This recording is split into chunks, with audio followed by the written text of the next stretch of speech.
State sentinel में आपका स्वागत। मैं हूं रविंद्र सिंह। दीपक चंद मेहरा पिछले चंद घंटों में 5 लोगों को मौत के घाट उतार दिया कश्मीर में। दीपक चंद मेहरा के घर के बिल्कुल बाहर हूं। मुनासिब नहीं है मैं अंदर जाके उन लोगों से बात करूं, ये सही नहीं होगा, क्योंकि उन्होंने एक मां ने अपना जवान बेटा खो दिया, एक पत्नी ने पति खो दिया। 3-3.5 साल की बच्ची है दीपक चंद मेहरा की। स्कूल टीचर थे। 2019 में जो नौकरियां दी गई थी ताकि आपको वहां भेजा जाएगा, आप वहां जाकर फिर रहो, पुनर्निवास रिहैबिलिटेशन, उसी के तहत दीपक चंद को भी नौकरी मिली थी और बड़ी जिम्मेदारी से अपनी नौकरी को निभा रहे थे। हालांकि हमेशा से इन लोगों ने कहा था, जिनको ये नौकरियां दी गई थी, इन्होंने कहा था जनाब डर है, खतरा है, वैसा माहौल नहीं है। लेकिन क्या करते, ज़िंदगी भी चलानी है, नौकरी कहाँ मिलती है, इसलिए जान का जुआ खेल दिया। अब सवाल ये है, अब मेरा सवाल ये है, कुछ कश्मीरी सियासतदानों ने ज़रूर ट्वीट किया, अपने दर्द का इज़हार किया, लेकिन कुछ ने अभी भी सिर्फ सेंट्रल गवर्नमेंट को टारगेट किया, कहा जनाब आपकी गलती है, आपने कश्मीर को हेल बना दिया, नर्क बना दिया। मैं आपसे पूछता हूँ, क्या रिहैबिलिटेशन पॉलिसी जो मिलिटेंट्स के लिए थी, सरेंडर मिलिटेंट्स के लिए थी, वो अभी भी चल रही है? वो जिंदा है अभी? उसको और तेज़ करो, उसको और अच्छे से चलाओ। इन लोगों को नौकरियां भी दो, पैसे भी दो, ताकि इनकी क्वालिफिकेशन यही हो कि पहले आप टेररिस्ट बन जाओ, उसके बाद नौकरी तो मिल ही जाएगी आपको। जब आप 4-5 लोगों को मारकर वापस गन लेकर आओगे, वापस गन दे दोगे, नौकरी तो मिल जाएगी। ये हमारा कानून है, ये हमारे रूल्स हैं, आपको नौकरी मिल जाएगी। क्या वो पॉलिसी चल रही है अभी? जिंदा है? एक बार दीपक चंद मेहरा और उन 5 लोगों को, ये रूल पता नहीं कितने होंगे, ये पता नहीं कितना बड़ा नंबर होगा, कितना बड़ा नंबर होगा। लेकिन कुछ अखबार और मेरे कुछ सोशल मीडिया के दोस्त आज भी लिखते हैं मिलिटेंट। जनाब ये थोड़ा फ़र्क है, दहशतगर्द लिखो, टेररिस्ट लिखो इनको। और इन लोगों के लिए हमदर्दी की कोई जगह नहीं है, कोई जगह नहीं है हमदर्दी की। और ये सारा तंत्र जो ख़राब हुआ है ना, ये आप लोगों ने ही ख़राब किया है, जो पहले सियासतदान जम्मू कश्मीर में रूल करते रहे हैं। आप लोगों को बहुत फिक्र थी टेररिस्ट की, इन दहशतगर्दों की आम जनता से ज़्यादा फिक्र थी आपको। आपने सरेंडर पॉलिसी बनाई,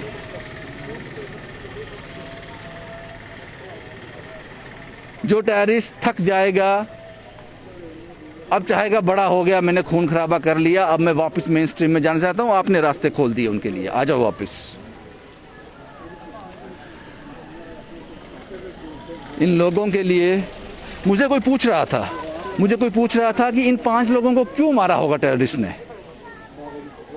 इनके पास कोई वजह नहीं होती, क्योंकि कुछ अरसा पहले हमने देखा था, कुछ साल पहले हमने देखा था, हमारे जो जवान हैं उनको भी टारगेट किया जाता था और वीडियो वायरल होते थे, पत्थर मारे जाते थे उनको। लेकिन उस पर काफ़ी कंट्रोल हो गया, बहुत ज़्यादा कंट्रोल हो गया। अब इनको लगता है कि हम जवानों को टारगेट नहीं कर सकते, उनको हम नुकसान नहीं पहुंचा सकते, निहत्थे लोगों को पहुंचाओ।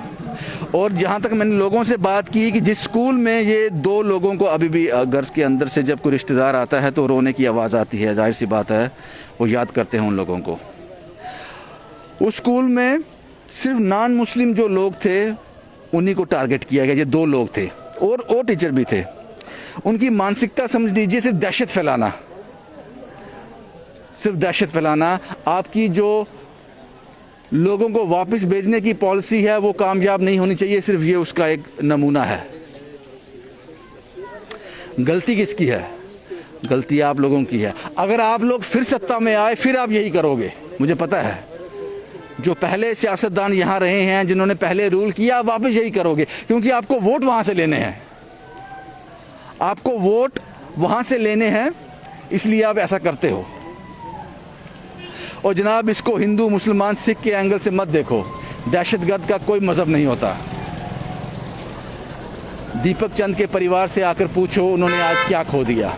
कुछ लोग हैं यहाँ पे, मैं उनसे बात करूँगा, क्योंकि फैमिली से बात करना मुझे लगता है मुनासिब नहीं होगा। उनसे बात करना इस वक्त मुनासिब नहीं होगा। आपका नाम क्या है साहब? विवेक। विवेक साहब, क्या आपका रिलेशन था दीपक चंद से? ये दीपक जी मेरे जीजा जी के छोटे भाई थे। कैसे ये श्रीनगर जाना हुआ, थोड़ा बताएंगे इनके बारे में? जहाँ तक मुझे पता है कि इनका जॉब, इनका हुआ सिलेक्शन हुआ था 2019 में। तो तब से वहीं पे जॉब करे आराम, मतलब जो मैं सुना है मैं कि वहाँ से रहते आराम पे, कोई बात नहीं थी। तो आज अचानक से मतलब सुबह एक न्यूज़ फ्लैश हुई है, इसमें मतलब पता लगा कि उन्होंने मतलब गोली मार के इनको मतलब कि मेंटेनेंस मतलब जो भी है।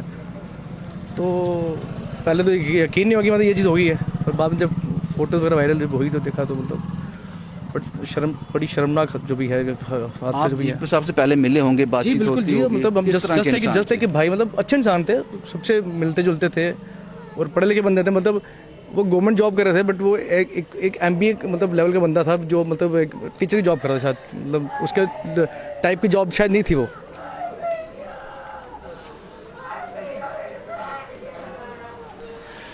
ये सिसकियाँ, ये रोना अब इस परिवार का मुकद्दर है, क्योंकि इन्होंने वो खो दिया, वो अपना खो दिया। शायद अभी तक इनको यकीन भी नहीं हो रहा होगा कि इनके साथ क्या हो गया है। लेकिन मैंने पहले कहा, इन लोगों को कोई वजह नहीं चाहिए, किसी को मारने के लिए कोई वजह नहीं चाहिए। वजह इतना काफ़ी है कि दहशत फैलानी है, लोगों को डराना है,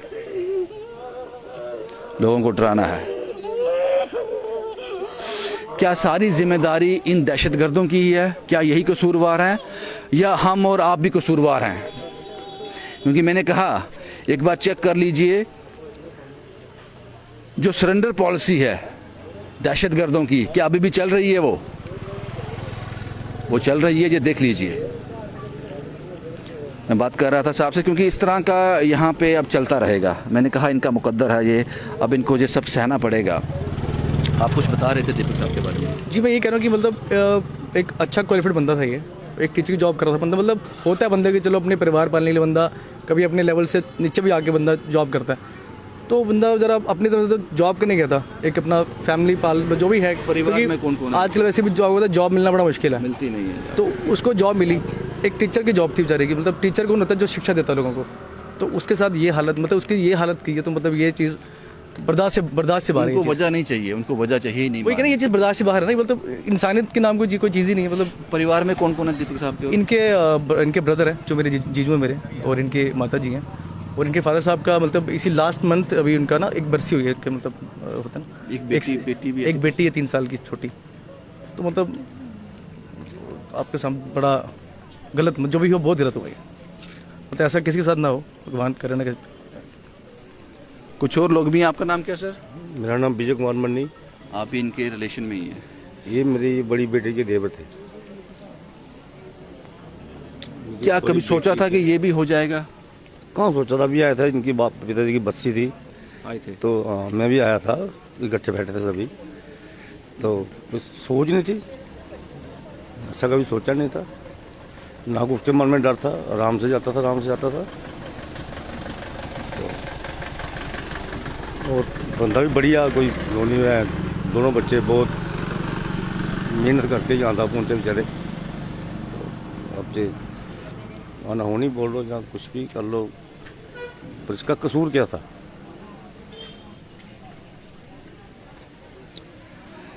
पिछले चंद घंटों में 48, 50, 60 घंटों के अंदर 5 लोगों को मौत के घाट उतार दिया दहशतगर्दों ने।